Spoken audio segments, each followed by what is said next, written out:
obboleettii teenya takkittii tanaa toltu godhaan hojii malee waan kana ta'ee jiruuf dalagaa nuti hojjennaa jirru dalagaa guddoodha. Hojii sanuu dadhabneeti guyyaa kanarra guddaa ol garagallee agabuu wulluu jira. Kaleen osoon deemuun na dhukkubdee osoon bishaanee fi huccuu miicuu isii san hundaa'u dadhabee booddee mana ciisutti booda'anii waan kana ta'eef obboleettii teenyatti naatu barana garaa naajiidee kaan itti jiru tana hojii mana hojiidha jecha. Mana isaanii kaan dhaqetti na duuba illee ijoolleen fayyaa dhabdee isiin tun akka nan naarifatte malee hojii kamalee irraan jira.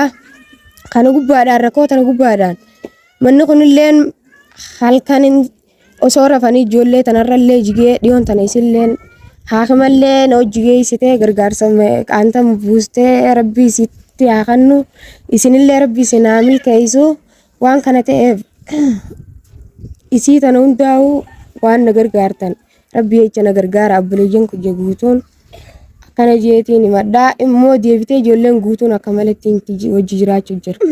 Yooni fi barbaadan milkaa'oo akhiraa argachuu firdoosi ollaa nabii biraa yatimaa fi qaaba rakkoo irraa furaa akkasiin arganna jaalala rabbirraa. Yooni fi barbaadan milkaa'oo akhiraa.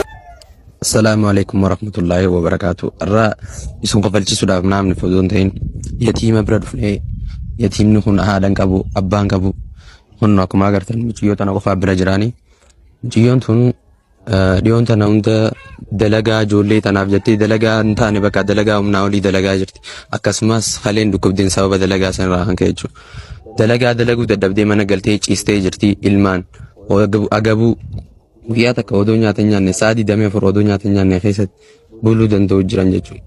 Akkasumas obboleen teenya mabiriinaan ijoolleen tana dhiyoo tana manni irra jigeenii akkana mana ana akkuma laaltanii agartan akkasumas geessitee jirti waanuma isiitiin gargaaru jirti.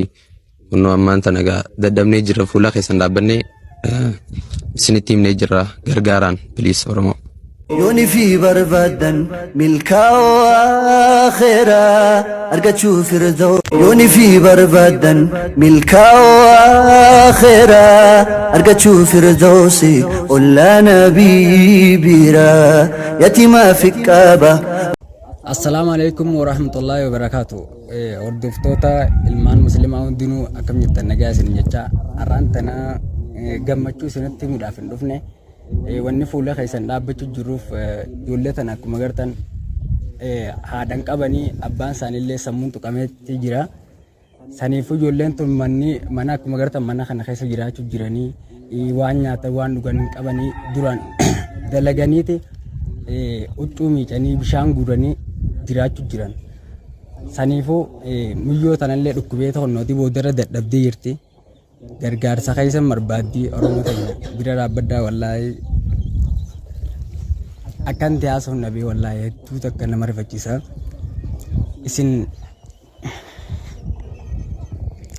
yatimaa fi qaaba rakkoo irraa furaa akkasiin arganna jaalala rabbirraa. Yooni fi barbaadan milkaa'uu akhiraa. Fuula keessanitti deddeebinee peejii fuula keessanii akkan taane please nu gargaara. Obboleeyyan namni qabu hundinuu viidiyoo kana hin dabarsinaa hanqa dandeessanitti namni obboleeyyan qabdan please rabbi jecha gargaaran siniin jaa dhugaa rabbi hedduu malee hedduu rakkachaa jira because wanti kun waa'ee kiyyaan taane dhimma kiyya hin taane akkaawuntiin isinirra neetan akkaawuntii tiyya hin taane rabbi jecha yootaama bira dhaabbadhaa namni har'a isaan bira dhaabbattan ajiri guyyaa booruutiif rabbi jecha if qabdan jazaan keessan jannata haa ta'u jecha obboleeyyan kiyya sababa beelaatiin afaan isaanii akkana goggogee afaan isaanii akkana dhiigee ho'ay osoo isin jirtanii warroottan keessaafuu biyya alatti argamtan speeshaalii piliis nu cinaa dhaabbadhaa isiniin jaa gargaarsi keessan hedduu nu barbaachisaa ni jirraaf jaati na beeksisaan isiniin jaa viidiyoo dhumaa rabbi nu haa godhu galatooma. Yooni fi barbaadan milkaa'oo akhiraa argachuu firdoo. Obboleettii teenya takkittii tanaa toltu godhaan hojii malee waan kana ta'ee jiruuf dalagaa nuti hojjennaa jirru dalagaa guddoodha. Hojii sanuu dadhabneeti guyyaa kanarra guddaa ol garagallee agabuu wulluu jira kaleen osoon deemuun na dhukkubdee osoon hin bishaanee fi huccuu miicuu isii san hundaa'u dadhabee booddee mana ciisutti hin booda'ane waan kana ta'eef obboleettii teenyatti naatu barana garaa naajiidee kaan itti jiru tana hojii mana hojiidha jecha mana isaanii kaan dhaqeetti na duuba illee ijoolleen fayyaa dhabdee isiin tun akka nan naarifatte malee hojii kamalee irraan jira kana gubbaadhaan rakkoo tana gubbaadhaan manni kunilleen halkan osoo rafanii ijoollee tanarrallee jigee dhiyoon tana isilleen haakimallee na hojjigee isitee gargaarsa qaanta buustee rabbii isitti haa kennu isinillee rabbii isin haa milkeessu waan kana ta'eef isii tana hundaa'u waan na gargaartan rabbii jecha na gargaara abboleeyyan kiyya guutuun akkana jeetiin himadhaa immoo deebitee ijoolleen guutuun akka malattiin wajji jiraachuu jira.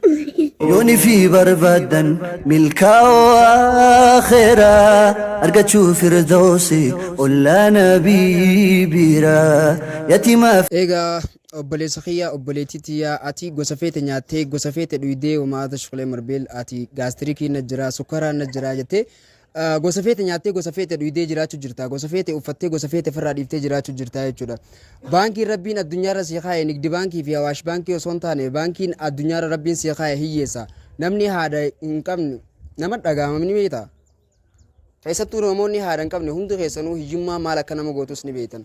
Kanaafuu baatii Ramadaanaa baatii miskiina keessa gargaarayyataa maa cinaa itti dhaabbatan waan taateef nama YouTube akka jirtanirraa kaasee viidiyoo kana share gootanii wal biraan geessanii warri repost godhuu dandeessan repost gootanii akkaawuntii nuti azalee isin keenya tanarratti obboleeyyan keenya cinaa haa dhaabbannuun isiniin jaa ijoolleen tuyyoo isin kakkochaatu taate garuu lammaffaa ijoollee tanarratti akka viidiyoo waraabnu hin taasisinaa piliis rabbiif jecha warri qorachuu dandeessan warri gaafachuu barbaadan warri likki qorachuu barbaadan kun mabriinaa ni jirti mabriinaa keessaan dubbistanii gaafachuu ni dandeessan ragaa guutuu barbaannaanis jechuudha. Kanaafuu mana isaan keessa jiranis ni agartan namuutu waan dandeessan qarshii takkarraa maan taane hamma dandeessanii cinaa dhaabbaddaa naguma fuula keessan dura dhaabbatanii sooshaal miidiyaa irratti ijoollee tana hogguu poost godhaa ooluun ijoollee qaxalee unkura amma lafaa ol kaa'aa deemu jiru sooshaal miidiyaa irraa namni deemaa ooluun faayidaa hin qabu. Maaliif har'a akkanatti hijoomanis boru yoo ol ka'an ijoolleen tun bakka guddaa ga'uu dandeessi namni akka kofetti nafu akka du'eetti yoo hafe malee jechuudha. Kanaafuu namni lubbuun jiru kan jijjiiramne tokko hin jiru. Kanarra kofee boruu haa waan ta'eef obboleeyyan keenya kana cinaa haa dhaabbannuun isiniin ja'a keessattuu isin warri biyya alaa jirtan faan namoota akkanaa kana cinaa dhaabbaddaa isiniin ja'a yoo haadhan qabaanne taate miyaa haadhaa ni beekta namni haadharraa fagaattees miyaa haadhaa ni beekta waan ta'eef ijoollee etaamaa tana cinaa haa dhaabbannuun isiniin ja'a. Wassalaamu alaikum warahmatullahi wabarakatuh.